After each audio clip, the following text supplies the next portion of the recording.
If you had asked me a year ago what I thought my life would look like at 48, I would have told you it was ordinary. Not in a bad way, just in the way that most lives are, when you've been married for over 20 years, raised children, and settled into the gentle routines of a small French town. My name is Claire, and until last spring, I thought I knew everything about my husband, Mark. I thought I knew everything about myself, too. We lived in a stone house on the edge of town, with blue shutters and a garden that Mark tended with quiet pride. Our children, Lucy and Antoine, were nearly grown. Lucy in her last year of lycée, Antoine already at university in Lyon. I worked part-time at the local bakery, and Mark was a manager at the hardware store. We had our routines, coffee together in the morning, dinner at the table every night, Sunday walks by the river. We argued sometimes, of course, but never about anything that seemed to matter. We were, I thought, happy. Looking back, I see now that happiness is sometimes just the absence of trouble. It's easy to believe you're content when nothing has gone wrong. But life has a way of testing you, of showing you what you're really made of. The day everything changed started like any other. It was a Thursday in late March, the kind of day when the air smells of rain and the first daffodils are just starting to bloom. I woke early, made coffee, and sat at the kitchen table with Mark, listening to the news on the radio. He was quiet, but that wasn't unusual. Mark was never a man of many words. He kissed me on the cheek before leaving for work, and I watched him walk down the path, his shoulders hunched against the morning chill. I spent the morning cleaning the house, then went to the bakery for my shift. The hours passed in a blur of flour and sugar, the bell over the door chiming as neighbors came and went. I chatted with Madame Lefebvre about her grandson's wedding, helped Monsieur Dubois choose a cake for his wife's birthday, and tried not to think about the bills waiting on the kitchen counter. When I got home, the house was empty. I started dinner, chopping onions and carrots, humming to myself. I was setting the table when I heard the knock at the door. It was a hard, urgent knock, the kind that makes your heart jump. I opened the door to find two police officers standing on the porch. One was young, with a nervous smile. The other was older, his face set in a mask of polite concern. "Madame," the older officer asked. "Yes, we need to speak with your husband. Is he home?" I shook my head, confused. "He's still at work." "What's this about?" The officers exchanged a glance. "We need to ask him some questions. Is it all right if we come in?" I stepped aside, my mind racing. They sat at the kitchen table, their uniforms stark against the soft colors of the room. The older officer explained that there had been an incident at the hardware store, that Mark was a person of interest in an ongoing investigation. He wouldn't say more, only that it was important Mark come to the station as soon as possible. I called Mark at work, my hands shaking. He answered on the second ring, his voice calm. "Claire, is everything all right? There are police here. They want to talk to you." There was a pause. "Tell them I'll be home soon." He arrived 20 minutes later, his face pale but composed. He greeted the officers, listened to their questions, and agreed to go with them to the station. He kissed me on the cheek before he left, the same way he did every morning, but this time his lips were cold. After they left, I stood in the kitchen, staring at the empty chairs, the half-set table, the pot of soup simmering on the stove. I tried to tell myself it was a mistake, that Mark would be home for dinner, that everything would be fine. But the house felt different, heavier, as if the walls themselves were holding their breath. Lucy came home from school an hour later, her backpack slung over one shoulder, her hair pulled back in a messy ponytail. "Where's Papa?" she asked, dropping her bag by the door. "He had to go to the police station," I said, trying to keep my voice steady. "They just want to ask him some questions." She frowned, worry flickering across her face. "Is he in trouble?" "I don't know," I admitted. "I hope not." We ate dinner in silence, the soup growing cold in our bowls. I tried to make conversation, to ask about her day, but Lucy was distracted, her eyes on the clock, her phone clutched in her hand. I could see the fear in her posture, the way she hunched her shoulders, the way she jumped every time the phone rang. Antoine called from Lyon, his voice tight with worry. "What's going on, Mamang? Why are the police involved?" "I don't know," I said again, hating the helplessness in my voice. "I'm sure it's just a misunderstanding." But as the hours passed and Mark didn't come home, my confidence began to crumble. I called the station, but they wouldn't tell me anything. "He's answering some questions," the officer said. "We'll let you know if you need to come down." I sat by the window, watching the streetlights flicker on, the shadows lengthen across the garden. I thought about all the years I had spent with Mark, all the things we had shared, all the things we had never said. I wondered if I really knew him at all. If you're still here, please don't forget to subscribe to Myla Stories. I share stories that come straight from the heart. That night, I lay awake, listening to the wind rattle the shutters, the house creak and settle around me. I thought about the first time I met Mark, the way he had smiled at me across the crowded room, the way he had held my hand as we walked home in the rain. I thought about our wedding day, the birth of our children, the quiet evenings spent reading by the fire. I thought about the secrets we all keep, the things we never say, the ways we try to protect the people we love. I didn't know then how much my life was about to change. I didn't know how much I would have to learn about trust, about forgiveness, about the strength it takes to face the truth.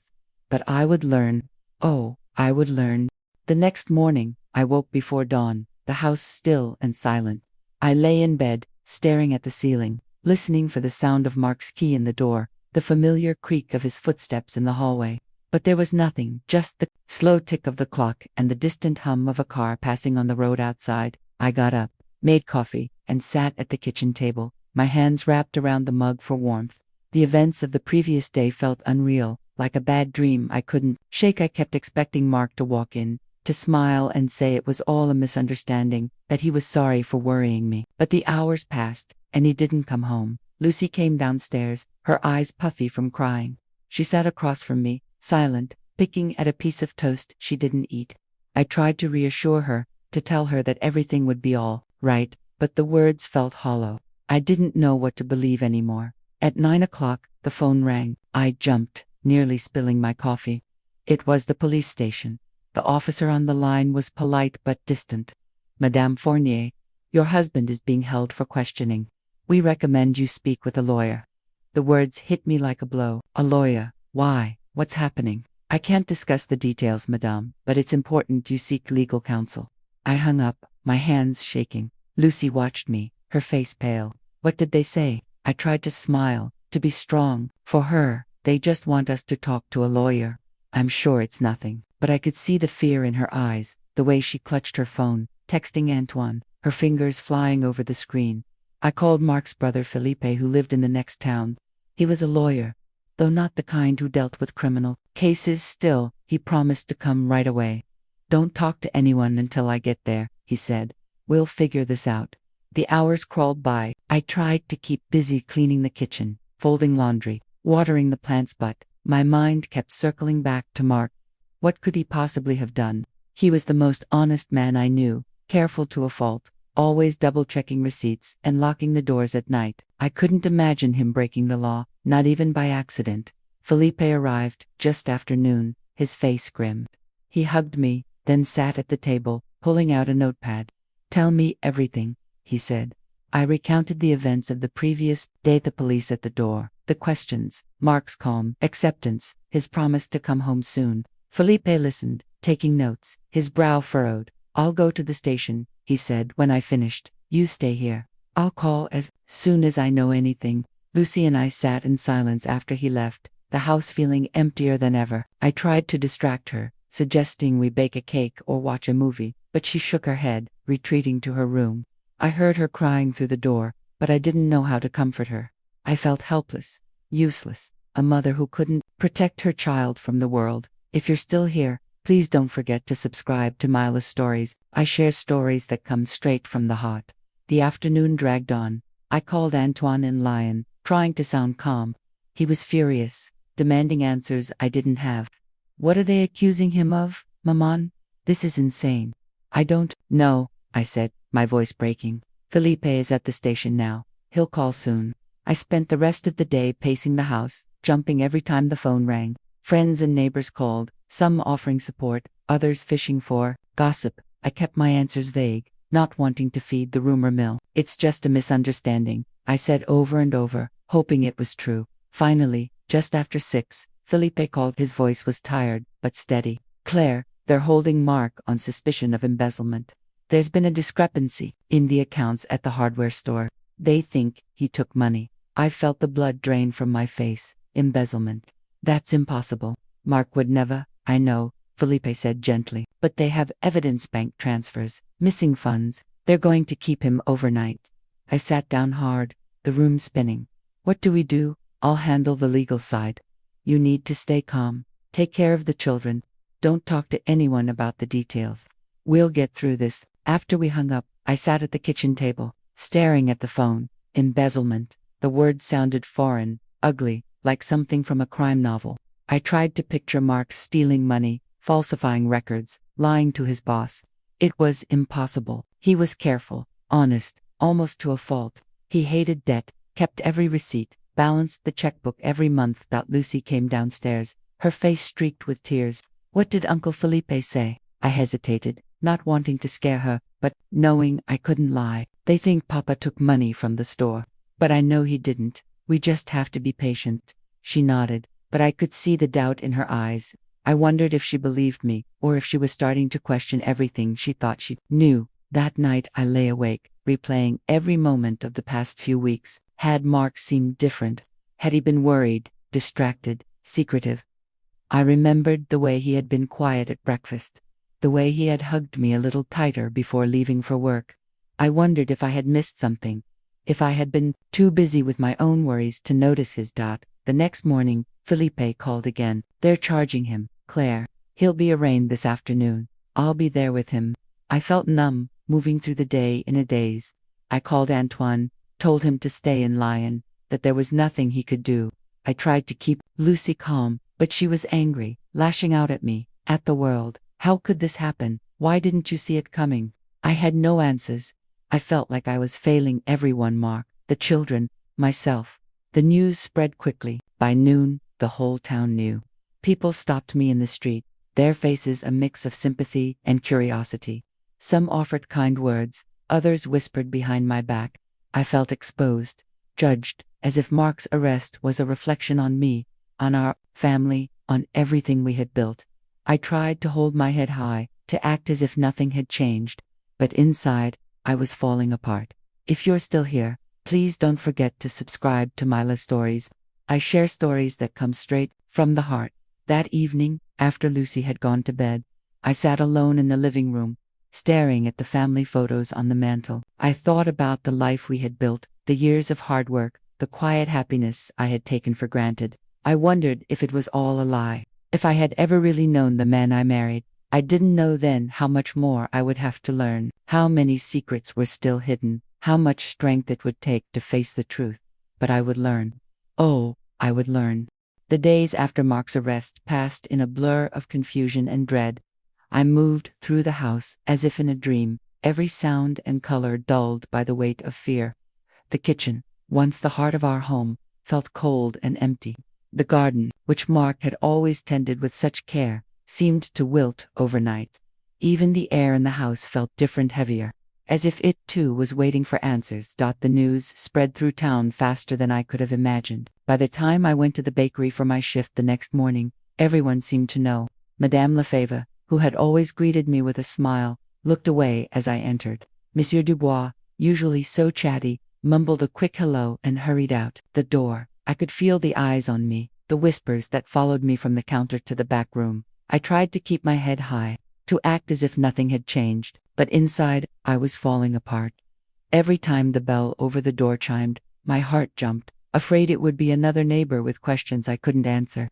I wanted to scream at them, to tell them that Mark was innocent, that this was all a mistake. But I didn't know if I believed it myself. At home, the tension was worse. Lucy barely spoke to me, retreating to her room after school and slamming the door behind her. I heard her crying at night, but when I tried to comfort her, she pushed me away. You don't understand, Mama. None of this makes sense. Why would Papa do something like this? I had no answers.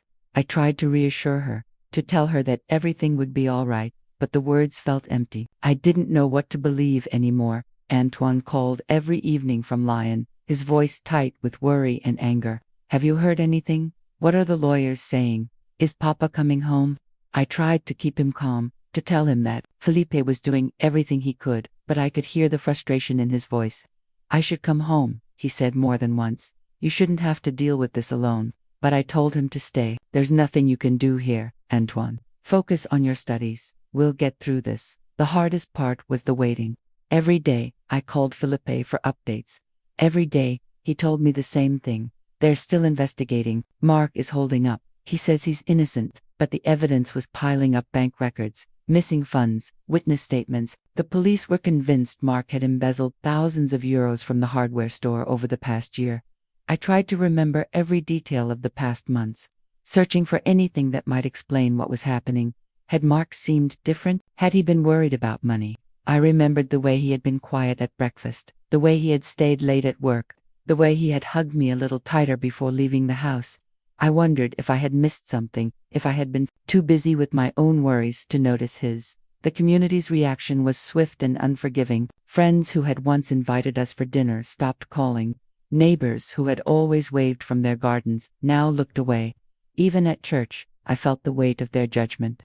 Father Bernard offered a kind word after Mass, but I could see the questions in his eyes. I tried to keep up appearances, to act as if nothing had changed. I went to work, cleaned the house, cooked dinner for Lucy, but every task felt pointless, every moment tinged with fear. I lay awake at night, listening to the wind rattle the shutters, wondering if Mark was sleeping, if he was safe, if he was thinking of us. If you're still here, please don't forget to subscribe to Myla Stories. I share stories that come straight from the heart. The days blurred together. I lost track of time, forgetting appointments, burning dinner, snapping at Lucy for no reason. I felt like I was losing myself, piece by piece, to the uncertainty and shame. One afternoon, as I was leaving the bakery, I ran into Madame Fournier, an old friend from school. She hesitated, then pulled me aside. "Claire, I'm so sorry about Mark. If you need anything, please let me know." Her kindness brought tears to my eyes. I wanted to tell her everything, to pour out my fears and doubts, but I couldn't. I just nodded, thanked her, and hurried home. Lucy was waiting for me, her face pale and drawn. "Maman, some girls at school were talking about Papa. They said he's a thief. They said you knew about it." I felt a surge of anger and helplessness. "That's not true, Lucy. You know that's not true." She looked at me, her eyes full of pain. I don't know what to believe anymore." I hugged her, holding her close as she cried. I wanted to protect her from the world, from the rumors, from the pain. But I couldn't even protect her from the truth. The strain began to show in other ways. Bills piled up on the kitchen counter, unpaid. The garden grew wild, weeds choking the roses Mark had planted. I stopped answering the phone, stopped opening the curtains, stopped inviting friends for coffee. I felt like a prisoner in my own home, trapped by fear and shame. Felipe called every day, his voice steady but tired. "We're doing everything we can, Claire. Mark says he's innocent. He says there's an explanation." I clung to those words, repeating them to myself like a prayer. But as the days turned into weeks, my hope began to fade. One evening, as I was cleaning the kitchen, I found a stack of unopened mail on the counter. Among the bills and advertisements was a letter addressed to Mark, the handwriting unfamiliar. I set it aside, meaning to ask him about it when he came home. That night, I lay awake, staring at the ceiling, listening to the house settle around me. I thought about the life we had built, the years of hard work, the quiet happiness I had taken for granted. I wondered if it was all a lie, if I had ever really known the man I married. I didn't know then how much more I would have to learn, how many secrets were still hidden, how much strength it would take to face the truth. But I would learn. Oh, I would learn. The days after Mark's arraignment were some of the longest of my life. I moved through them in a fog, every task feeling heavier than the last. I tried to keep up with work at the bakery, but my mind was always elsewhere in Mark, on the children, on the questions that seemed to multiply with every passing hour. Felipe called every morning, his voice steady but tired. "I'm meeting with Mark's lawyer today," he'd say. "I'll let you know what I find out." I clung to those calls, desperate for any scrap of information, any sign that things might turn out all right. But the news was never good. The evidence against Mark was mounting: bank records, witness statements, emails he couldn't explain. The hardware store's owner, Monsieur Gerard, was furious, convinced that Mark had betrayed him. He was like family. Gerard told the police I trusted him with everything. I tried to remember every detail of the past year, searching for anything that might explain what was happening. Had Mark seemed different? Had he been worried about money? I remembered the way he had been quiet at breakfast, the way he had stayed late at work, the way he had hugged me a little tighter before leaving the house. I wondered if I had missed something, if I had been too busy with my own worries to notice his dad. Lucy was struggling, too. She stopped going out with friends, stopped answering her phone. She spent hours in her room, the door closed, the music turned up loud enough to drown out the world. I tried to reach her, to comfort her, but she pushed me away. I just want things to go back to normal, she said one night, her voice breaking. I just want Papa to come home. I wanted that, too, more than anything. If you're still here, please don't forget to subscribe to Myla Stories. I share stories that come straight from the heart. Antoine called every evening from Lyon, his voice tight with worry and anger. Have you heard anything? What are the lawyers saying? Is Papa coming home? I tried to keep him calm, to tell him that Felipe was doing everything he could, but I could hear the frustration in his voice. I should come home, he said more than once. You shouldn't have to deal with this alone, but I told him to stay. There's nothing you can do here, Antoine. Focus on your studies. We'll get through this. The hardest part was the waiting. Every day I called Felipe for updates. Every day he told me the same thing. They're still investigating. Mark is holding up. He says he's innocent. But the evidence was piling up: bank records, missing funds, witness statements. The police were convinced Mark had embezzled thousands of euros from the hardware store over the past year. I tried to remember every detail of the past months, searching for anything that might explain what was happening. Had Mark seemed different? Had he been worried about money? I remembered the way he had been quiet at breakfast, the way he had stayed late at work, the way he had hugged me a little tighter before leaving the house. I wondered if I had missed something, if I had been too busy with my own worries to notice. The community's reaction was swift and unforgiving. Friends who had once invited us for dinner stopped calling. Neighbors who had always waved from their gardens now looked away. Even at church, I felt the weight of their judgment. Father Bernard offered a kind word after Mass, but I could see the questions in his eyes. I tried to keep up appearances, to act as if nothing had changed. I went to work, cleaned the house, cooked dinner for Lucy, but every task felt pointless, every moment tinged with fear. I lay awake at night, listening to the wind rattle the shutters, wondering if Mark was sleeping, if he was safe, if he was thinking of us. The days blurred together. I lost track of time, forgetting appointments, burning dinner, snapping at Lucy, for no reason. I felt like I was losing myself, piece by piece, to the uncertainty and shame. One afternoon, as I was leaving the bakery, I ran into Madame Fournier, an old friend from school. She hesitated, then pulled me aside.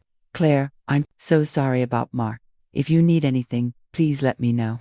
Her kindness brought tears to my eyes. I wanted to tell her everything, to pour out my fears and doubts, but I couldn't. I just nodded, thanked her, and hurried home. At home, Lucy was waiting for me, her face pale and drawn. "Maman, some girls at school were talking about Papa. They said he's a thief. They said you knew about it." I felt a surge of anger and helplessness. "That's not true, Lucy. You know that's not true." She looked at me, her eyes full of pain. "Do I? I don't know what to believe anymore."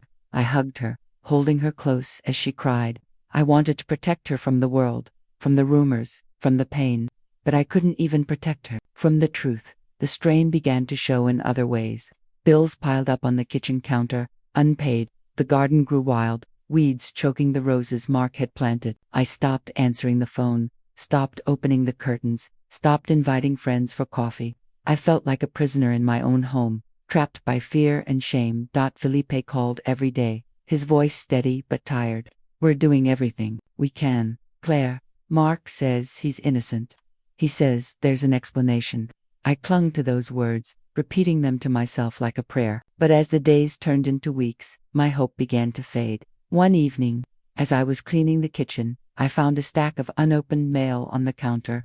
Among the bills and advertisements was a letter addressed to Mark, the handwriting unfamiliar. I set it aside, meaning to ask him about it, if when he came home. That night, I lay awake, staring at the ceiling, listening to the house settle around me. I thought about the life we had built, the years of hard work, the quiet happiness I had taken for granted. I wondered if it was all a lie, if I had ever really known the man I married. I didn't know then how much more I would have to learn, how many secrets were still hidden, how much strength it would take to face the truth. The letter sat on the kitchen counter for days, half buried under bills and grocery lists, a silent question mark in the middle of my unraveling life. I would see it in the morning, the unfamiliar handwriting catching my eye, and tell myself I would open it later, when I had the energy, when I was ready. But I was never ready. I was afraid of what it might say, afraid it would be another bill, another demand, another piece of evidence that my world was falling apart. It was Lucy who finally asked about it. She came into the kitchen one afternoon, her face pale from another day of whispered rumors at school, and picked up the envelope. "Who's this from, Mama?" I took it from her, turning it over in my hands. There was no return address, just Mark's name written in a careful, almost old-fashioned script. I hesitated, then slid my finger under the flap and pulled out a single sheet of paper. The letter was short, but every word felt heavy. "Mark, I know you never wanted this. I know you tried to do the right thing, but the past has a way of catching up with us. I'm sorry for my part in it. If you need to talk, you know where to find me. J. I read it 3 times, my mind racing. Who was Jay? What past was he talking about? I tried to remember if Mark had ever mentioned anyone with that initial, but nothing came to mind. I showed the letter to Felipe when he called that evening. He was silent for a moment. "It could be important, Claire. I'll show it to Mark when I see him tomorrow." That night, I lay awake, the letter on the nightstand beside me. I thought about all the things Mark and I had never talked about the years before we met. The friends he'd lost touch with, the secrets we all keep. I wondered if this was the key to everything, or just another dead end. The next day, Felipe called after visiting Mark at the jail. I showed him the letter. He got very quiet. He said he knew who it was from, but he wouldn't say more. He just kept saying, "It's complicated. I never wanted this." I felt a surge of frustration. Why won't he tell us the truth? Why is he protecting this person? "I don't know," Felipe admitted, "but I'll keep pushing. If you're still here, please don't forget to subscribe to Myla Stories. I share stories that come straight from the heart." The days dragged on. The investigation continued, the evidence mounting. The police were convinced Mark had embezzled the money, but something about the case didn't add up. The bank records showed transfers Mark swore he hadn't made. There were emails from his account that he insisted he hadn't sent. Felipe started to wonder if someone had set Mark up, but proving it was another matter. Lucy grew more withdrawn, barely speaking to me except to ask if there was any news. Antoine called every night, his anger simmering just below the surface. Why won't Papa tell us what's going on? Why is he protecting this Jay? I had no answers. I felt like I was losing my family, one piece at a time. One evening, as I was cleaning out Mark's desk, I found an old photograph tucked in the back of a drawer. It was of Mark and a man I didn't recognize, both of them young, standing in front of a battered car. On the back, in the same careful script as the letter, was written, "To old friends and old mistakes, Jay." I stared at the photo, my heart pounding. I wondered if this was the Jay from the letter, if this was the person Mark was protecting. I wondered what mistake they had made, what secret they were hiding. I showed the photo to Felipe. He frowned, turning it over in his hands. "I'll ask Mark about it. Maybe it will help him open up." The next day, Felipe called with news. Mark finally talked. He said Jay is Jean-Luc, an old friend from before you met. They worked together at a garage in Marseille. There was some trouble back then, money went missing, and Mark took the blame to protect Jean-Luc. He thought it was over, but now Jean is back, and he thinks he's being set up again. I felt a mix of relief and fear. Relief that Mark was finally talking, fear that the truth was even more complicated than I had imagined. What do we do? Mark wants to see Jean-Luc. He thinks he can get him to confess, or at least explain what's going on, but the police won't let him have visitors except family and lawyers.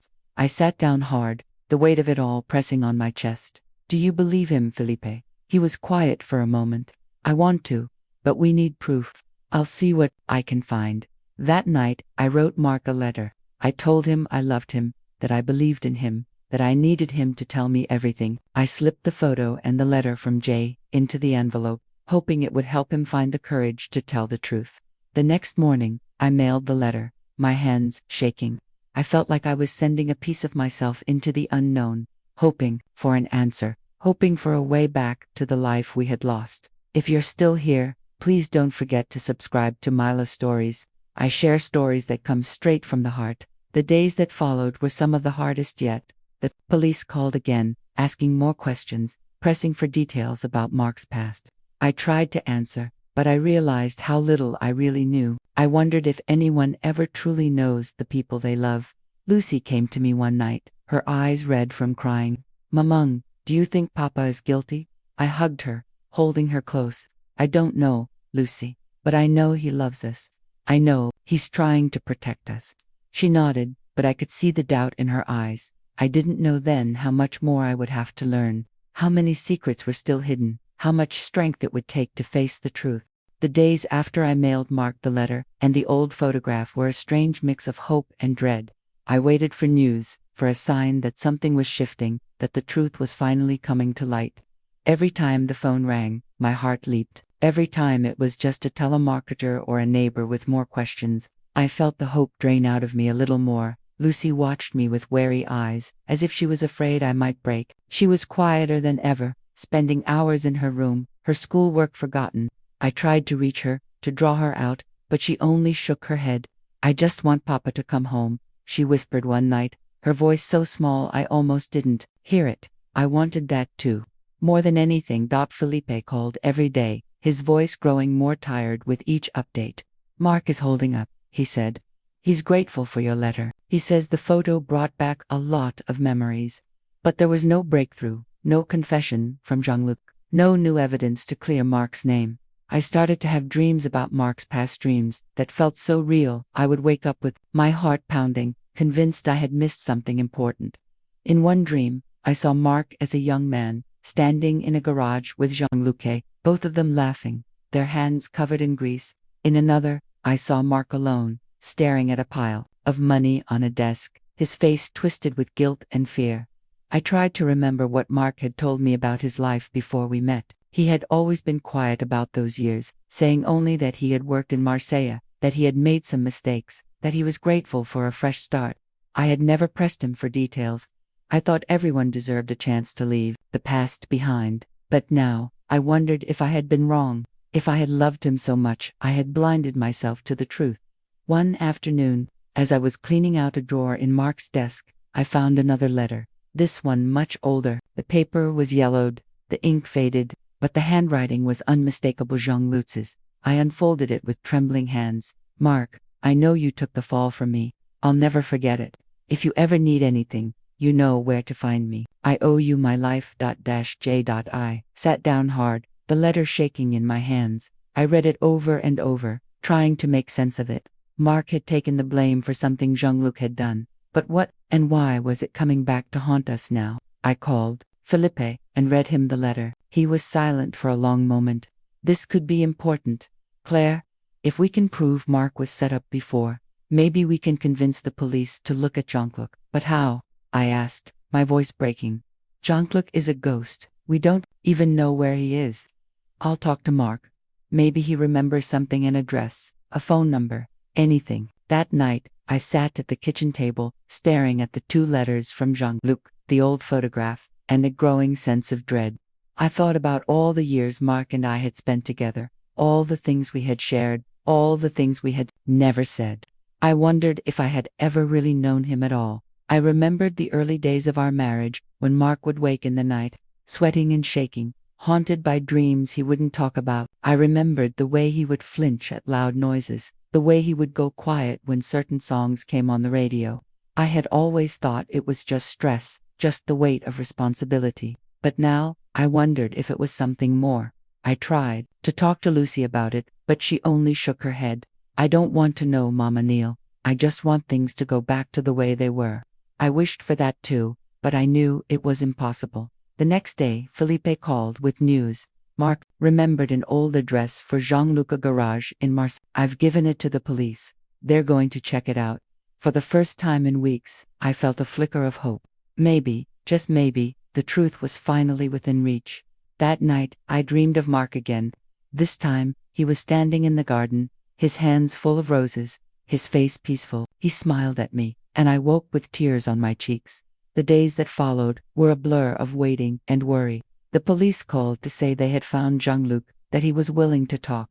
Felipe went to Marseille to meet with him, hoping for a confession, for something that would clear Mark's name. When Felipe called after the meeting, his voice was cautious but hopeful. Jean-Luc admitted that Mark took the blame for him years ago.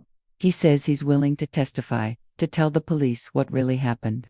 He swears he had nothing to do with the money missing from the hardware store, but he thinks someone else might be framing Mark, someone who knows about their past. I felt a mix of relief and fear. Relief that Mark's story was finally being heard. Fear that the truth was even more complicated than I had imagined. The police reopened the investigation, looking at other employees at the hardware store, checking for connections to Jean-Luc and Mark's past. It was slow, painstaking work, but for the first time, I felt like we were moving forward. Lucy started to come out of her shell, asking questions, wanting to know more about her father's past. I tried to answer as honestly as I could, telling her that everyone makes mistakes, that what matters is how we face them.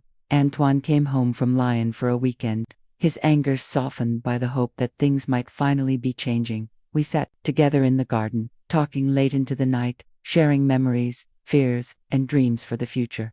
I realized that, no matter what happened, we would get through this together. That family is not just about the good times, but about standing by each other when everything falls apart.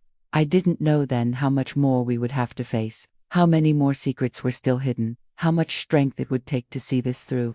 The day Felipe called to say the police had found Jean-Luc, I felt a strange mix of hope and dread. For weeks, I had been living in a fog of uncertainty, clinging to the hope that Mark's name would be cleared, that our family would be whole again. But as the truth drew closer, I realized I was also afraid of what I might learn, afraid of what it would mean for us if Mark's secrets were darker than I could bear. The police agreed to let me visit Mark at the jail. Now that the investigation was shifting, I spent the morning preparing, my hands shaking as I packed a bag with clean clothes, a book, and the 2 letters from Jean-Luc. I barely slept the night before, replaying every conversation, every moment of doubt, every time I had looked at Mark and wondered if I really knew him at all. Lucy wanted to come with me, but I told her to stay home. This is something I need to do alone, I said, hugging her tightly. She nodded, her eyes full of questions she was still too afraid to ask. The drive to the jail was long and silent. I watched the fields roll by, the sky heavy with clouds, and tried to steady my breathing. When I arrived, the guard led me through a maze of corridors to a small, windowless room. Mark was already there, sitting at a metal table, his hands folded in front of him. He looked older, thinner, his hair grayer than I remembered. But when he saw me, his eyes softened, and for a moment, I saw the man I had married. We sat in silence for a long moment, just looking at each other. I wanted to reach across the table, to hold his hand, to tell him everything would be all right, but I couldn't, not yet. Finally, I slid the 2 letters and the old photograph across the table. I found these, I said quietly. I need you to tell me the truth, Mark, all of it, no more secrets. He picked up the letters, his hands trembling. He read them slowly, then set them down and looked at me, his eyes shining with tears. I'm sorry, Claire, he said, his voice barely above a whisper. I never wanted you to get caught up in this. I thought I could protect you, protect the kids. But I was wrong. I waited, my heart pounding, as he began to talk. He told me about his years in Marseille, about working at the garage with Jean-Luc, about the trouble they had gotten into. We were young, stupid. Jean-Luc was always looking for shortcuts, always getting into trouble. One night, money went missing from the garage.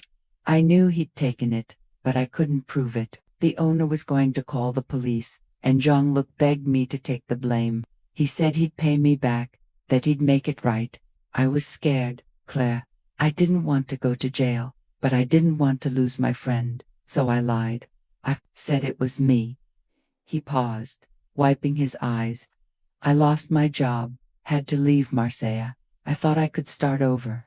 I met you, fell in love, built a new life. I never told you because I was ashamed. I wanted to be better, for you, for the kids. I listened, my own eyes wet with tears. Why didn't you tell me, Mark? Why did you keep this from me all these years? He shook his head. I was afraid you'd leave. Afraid you'd see me differently. And then, when the money went missing at the hardware store, I thought it was happening again. I thought someone was setting me up, using my past against me. When I got the letter from Jean-Luc, I knew he was back. But I didn't know what to do. I was scared, Claire. I'm still scared. I reached across the table, took his hand in mine. I wish you had trusted me. I wish you had let me help you. He squeezed my hand, his grip desperate. I'm sorry. I'm so sorry. We sat in silence, the weight of everything unsaid pressing down on us. I thought about all the years we had spent together, all the things we had shared, all the things we had never said. I realized that love is not just about the good times, but about standing by each other when everything falls apart. If you're still here, please don't forget to subscribe to Myla Stories. I share stories that come straight from the heart. I asked him about the missing money at the hardware store. Did you do it, Mark? Are you guilty? He shook his head, his eyes clear. No, Claire, I swear to you, I didn't take that money. I know it looks bad, but I didn't do it. Someone is using my past against me. Maybe it's Jean-Luc, maybe it's someone else, but I'm not a thief. I wanted to believe him. I wanted to trust the man I had loved for so long. But doubt lingered, a shadow at the edge of my heart. I want to help you, Mark, but you have to be honest with me. No more secrets. He nodded, his face etched with pain. No more secrets, I promise. We talked for a long time, about the past, about the future, about the children. He told me he loved me, that he was grateful for everything I had done, that he was sorry for the pain he had caused. I told him I loved him too, that I wanted to believe in him, that I would stand by him as long as he was honest with me. When the guard came to take him back to his cell, I hugged him tightly, holding on to the hope that the truth would set us free. The drive home was quiet. I thought about everything Mark had told me, about the choices he had made, about the secrets he had kept.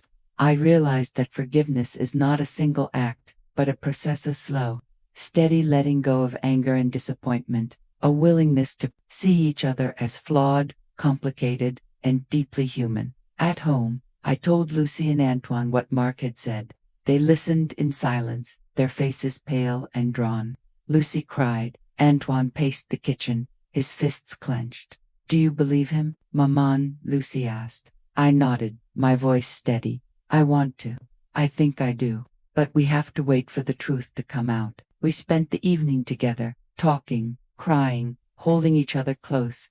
I realized that, no matter what happened, we would get through this together. That family is not just about the good times, but about standing by each other when everything falls apart. I didn't know then how much more we would have to face. How many more secrets were still hidden. How much strength it would take to see this through. The days after my visit with Mark were heavy with a new kind of silence.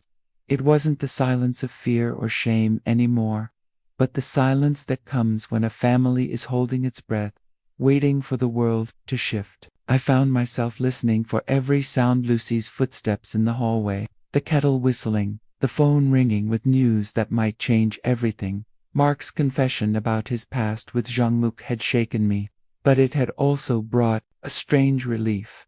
At least now I knew what we were facing. The secrets were out in the open, and for the first time in weeks, I felt like we were on the same side again.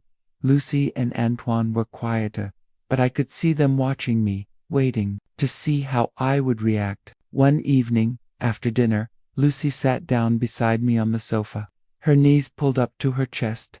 Maman, do you really believe Papa? She asked, her voice small. I looked at her, at the worry in her eyes, and realized how much she needed me to be strong. I believe he's telling the truth now, I said. I think he made mistakes when he was young, but I don't believe he stole from the store. I think someone is using his past against him. She nodded, but I could see the doubt lingering. It's just, everyone at school is talking. Some of my friends' parents don't want them to come over anymore. I reached for her hand. People will always talk, Lucy, but we know who we are. We know what kind of family we are. That's what matters. Antoine came home the next weekend. He was taller than I remembered, his face more serious. He hugged me tightly, then sat at the kitchen table, his hands wrapped around a mug of coffee. "I want to help Mamang," he said. "I've been reading about cases like this. Sometimes people get framed, especially if they have something in their past. Maybe I can talk to some of Papa's old friends, see if anyone knows more about Jean-Luc." I was grateful for his determination, for the way he threw himself into the problem. It gave us all something to focus on, something to hope for. The next week was a blur of small victories and setbacks. Felipe managed to get a meeting with Jean-Luc, who finally agreed to give a statement to the police. He admitted that Mark had taken the blame for him years ago, and that he had recently been contacted by someone asking questions about Mark's time in Marseille. The police began to look at other employees at the hardware store, and for the first time, it felt like the tide was turning. But the damage to our family was already done. The trust that had once been so easy between us was now something we had to work for every day. I found myself watching Mark's face in old photographs, searching for signs of the man he had been, the man I had married. I wondered if I would ever be able to look at him the same way again. One night, after Lucy had gone to bed, Antoine and I sat in the garden, the air cool and still. "Do you think things will ever go back to normal?" he asked. I shook my head. "I don't know if they can, but maybe that's not the point. Maybe we have to find a new normal, one where we're honest with each other, even when it's hard." He nodded, looking out at the dark shapes of the rose bushes. "I just want us to be a family again." I put my arm around his shoulders. "We are a family, Antoine. We always will be. We just have to decide what kind of family we want to be from now on." The next morning, I wrote Mark a letter. I told him about the children, about the small things that made up our days, the way Lucy had started baking bread, the way Antoine had fixed the leaky tap in the bathroom. I told him I loved him, that I was proud of him for telling the truth, that I was scared but hopeful. When I finished, I sat at the kitchen table for a long time, watching the sunlight move across the floor. I realized that, for the first time in weeks, I felt a little lighter. The truth was out, and whatever happened next, we would face it together. A few days later, Felipe called with news. The police had found evidence that another employee at the hardware store had been embezzling money, using Mark's old story as a cover. Jean-Luc's statement had helped, but it was Mark's willingness to be honest about his past that had convinced the investigators to look deeper. It wasn't over yet. There would still be hearings, still be questions, still be gossip in the town. But for the first time, I felt like we had a future again. That night, I sat with Lucy and Antoine in the living room, the three of us curled up on the sofa, watching an old movie. I looked at their faces, at the way they leaned into each other, and felt a surge of gratitude. We had been tested, and we were still here. I knew there would be more hard days ahead. I knew that forgiveness, for Mark and for myself, would take time. But I also knew that we had made a choice to stand by each other, to face the truth, to build something new out of the pieces of our old life, and for the first time in a long time, that felt like enough. The news that Mark might be cleared didn't spread through town as quickly as the rumors of his arrest had. That's the way it is in small places. Bad news travels on the wind, but good news moves like molasses. Still, word got around. People who had avoided me at the bakery started to nod again, some even offering a quiet bonjour Claire as they passed. It wasn't forgiveness, not really, but it was a start. Mark was released on bail while the investigation continued. The first night he came home, the house felt both familiar and strange. Lucy hovered in the doorway, unsure whether to run to him or keep her distance. Antoine shook his hand, then pulled him into a hug. I stood in the kitchen, watching, my heart pounding. When Mark finally looked at me, I saw the exhaustion in his face, the lines that hadn't been there before, but also a kind of relief. We sat together at the kitchen table, the four of us, eating a simple meal. No one said much. The clatter of forks and the ticking of the old clock filled the silence. After dinner, Mark and I sat in the garden, the air cool and damp, the roses heavy with dew. "I'm sorry," he said, his voice rough, "for all of it, for not telling you about Junlook, for letting this happen." I shook my head. "We can't change what's done. We just have to figure out how to move forward." He nodded, staring at his hands. "I don't know if the town will ever forgive me. I don't know if you will." I reached for his hand, squeezing it gently. "We'll get there, one day at a time." The next weeks were a slow, careful dance. Mark spent hours with Felipe and the lawyers, preparing for the hearings. He met with the police, answered their questions, told the truth about his past and about Jungluk. The other employee at the hardware store was eventually arrested, and the evidence against Mark began to unravel. Still, the process was slow, and the uncertainty hung over us like a cloud dot at home. We tried to find our rhythm again. Lucy started baking more, filling the house with the smell of fresh bread and cinnamon. Antoine helped Mark in the garden, the two of them working side by side in a silence that was sometimes comfortable, sometimes strained. I went back to the bakery, grateful for the routine, for the chance to lose myself in the simple work of kneading dough and greeting customers. Some friends returned, offering tentative invitations for coffee or walks by the river. Others kept their distance, their absence, a quiet reminder that not all wounds heal. I tried not to take it personally. I knew that trust, once broken, is hard to rebuild, not just in a marriage, but in a community. One afternoon, I found Mark sitting in the living room, staring at the old photograph of himself and Jean-Luc. He looked up as I entered, his eyes tired. "I keep thinking about those days in Marseille," he said, "about how different things might have been if I'd made other choices." "We all have things we wish we could change," I said, sitting beside him, "but we can't live in the past. We have to decide what kind of people we want to be now." He nodded, setting the photo aside. "I want to be better. For you, for the kids, for myself." We talked for a long time, about the past, about the future, about the things we were afraid to say out loud. It wasn't easy, but it was honest. For the first time in a long time, I felt like we were truly partners again. Lucy and Antoine were healing, too, in their own ways.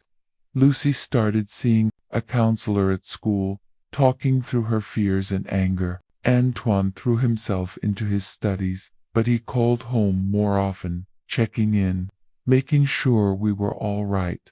There were still hard days. Days when the phone rang and my heart leaped with fear. Days when I caught Mark staring out the window, lost in thought. Days when Lucy came home in tears because someone at school had said something cruel. But there were good days, 2 days when we laughed over dinner, when the house felt warm and safe, when I caught a glimpse of the family we used to be. One evening, as we sat together in the garden, Mark reached for my hand. "Thank you," he said quietly, "for not giving up on me, for believing in me, even when I didn't believe in myself." I squeezed his hand, feeling the truth of it settle in my chest. That's what family's for. As the summer faded into autumn, the town began to move on. The whispers grew quieter, the stares less frequent. Some people never forgave, but most seemed willing to let the past be the past. I learned to let go of the need for everyone's approval, to find peace in the small circle of people who truly mattered. Home, we found a new rhythm. It wasn't the same as before. There were scars, and some things would never be as easy as they once were. But there was also a new honesty, a new closeness, a sense that we had survived something together. I realized that healing isn't about forgetting what happened, but about choosing to move forward, to build something new out of what remains. It's about forgiveness, not just for others, but for ourselves. And as I watched Mark and the children laughing together in the garden, I knew that, whatever the future held, we would face it together. Autumn settled over our town with a gentleness I hadn't felt in months. The air was crisp, the sky a clear, endless blue. I found myself walking through the market again, greeting neighbors with a nod, sometimes even a smile. The bakery was busy with the scent of cinnamon and apples, and I realized how much I had missed the simple comfort of routine. Mark's name was finally cleared. The police found enough evidence to charge the real thief at the hardware store, and the judge dismissed the case against Mark. There was no dramatic apology from the town, no parade in his honor, just a quiet phone call from Felipe, and a letter from the court. But it was enough. The weight that had pressed on our family for so long finally lifted. The first night after the case was closed, we had dinner together, just the four of us. No lawyers, no police, no fear. Lucy made her favorite chocolate cake, and Antoine brought home a bottle of wine. We laughed. We argued about nothing. We lingered at the table long after the plates were cleared. For the first time in a long time, I felt like we were a family again. But things weren't the same as before. There were scars, invisible but real. Sometimes I would catch Mark staring out the window, lost in thought. Sometimes Lucy would flinch at a sudden noise, or Antoine would go quiet when someone mentioned the past. I knew I had changed, too. I was more cautious, more aware of how quickly life can turn. But I was also stronger, more grateful for the small joys I had once taken for granted. One afternoon, as Mark and I walked by the river, he stopped and turned to me. "I don't know how to thank you," he said, "for standing by me, for believing in me, even when I didn't deserve it." I squeezed his hand. "We all make mistakes, Mark. What matters is what we do after." He nodded, his eyes shining. "I want to spend the rest of my life making it up to you, to the kids, to myself." We walked in silence for a while, the leaves crunching under our feet. I thought about everything we had been through, the fear, the anger, the doubt, the hope. I realized that forgiveness isn't a single act, but a choice you make every day. Some days it's easy, some days it's hard, but it's always worth it. Lucy and Antoine found their own ways to heal. Lucy started writing, filling notebooks with stories and poems. Antoine joined a volunteer group at university, helping other students who were struggling. I watched them grow, watched them find their strength, and felt a pride so deep it brought tears to my eyes. The town moved on, as towns do. Some people never spoke to us again, but most did. Some friendships were lost, but new ones took their place. I learned to let go of the need for everyone's approval, to find peace in the love of my family.